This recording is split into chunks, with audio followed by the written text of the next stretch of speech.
And we did it in the form of a kid's cartoon book. And we knew that the kids weren't going to be reading it. The adults were.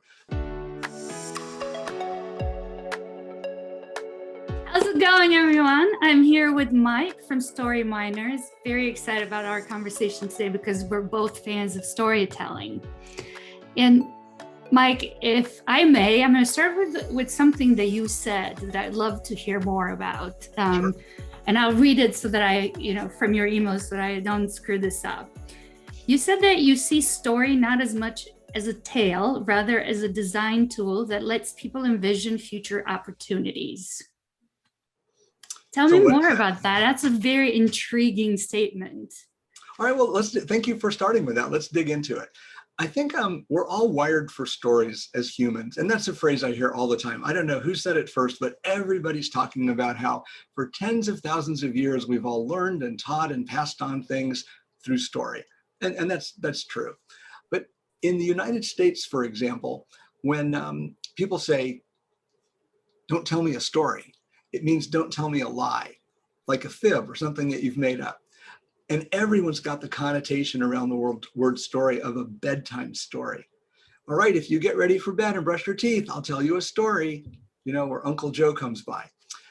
Also, they're the kind of stories that we hear in the press and from politicians. And sometimes they're true and sometimes they're not. And sometimes it's just all over the place. So most people associate the word story with something that they're trying to share or something that they've heard. But here's where I think it can be a little different. Because the world has changed so much, most of us are trying to figure out how to do the new things that matter. So we can't go back and just improve on the things that we've already done 5%. It doesn't matter because that's not what people need. I don't need your factory to run 5% faster. I need you to produce Band-Aids or alcohol instead of toy trains. It's big changes that people are looking for. So we all know that change is hard, and we know that stories have a way of engaging people immediately. I don't know what parts of the brain fire, but I think it's a lot of them. At least that's how I feel about it. And if you tell a story that's been designed well, you can imaginarily transport people into a world that you've created, like James Cameron does when he does movies, or like Disney does when they do movies, or Marvel. All these worlds with their points of view and their characters and their stories are made up from scratch. And we just listen in and we believe everything. It's so entertaining. We're relaxed. It goes right into our head and we can remember everything. It's nice. So I think story is a design tool. And when you're trying to figure out the future for your business, it also works for your life or your family or your community. But if you give them enough details that let them know that they're actually part of their story and they know what role to play, that there's something there for them, all of a sudden resistance turns into support and they will help you get there. So that's basically the idea behind it. So if I'm hearing you right, you're making them part of the story instead of you telling them the story that you want to tell them. Oh, here, I'm making this widget. Here's how I'm making the widget. You should buy it because I'm just making this widget. Exactly. And now we can end the interview because that is the main point. Well, hold on. I have more questions for you. So give us an example of how you create this for your clients. Are you asking or are you more interested in how do you construct a story that's specific to a niche, or are you looking for an example of one? Tell me which way you want me to go. Yeah, give us an example of how you worked with a client applying this philosophy of yours. Okay, so I guess that's about 9 or 10 years ago, I did a free project for a religious institution here in the Atlanta area.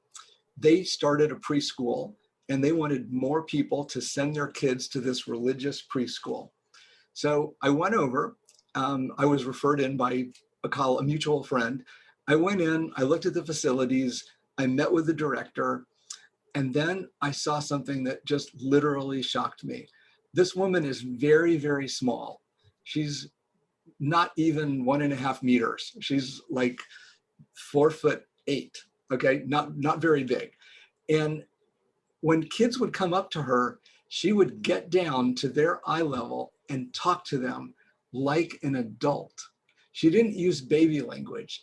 Every kid, whether they were in 1st grade or 5th grade or preschool, they would get her full attention. She was actively listening to what they were saying, and they were at just the right eye level. She treated them with the respect that an adult would command. And that really surprised me. And then I asked her about that later, and she told me, yeah, that's one of the philosophies of our school. That's one of the things that we do. So we ended up creating a brochure to help them introduce this new school to people in the community. And we did it in the form of a kid's cartoon book. And we knew that the kids weren't going to be reading it. The adults were.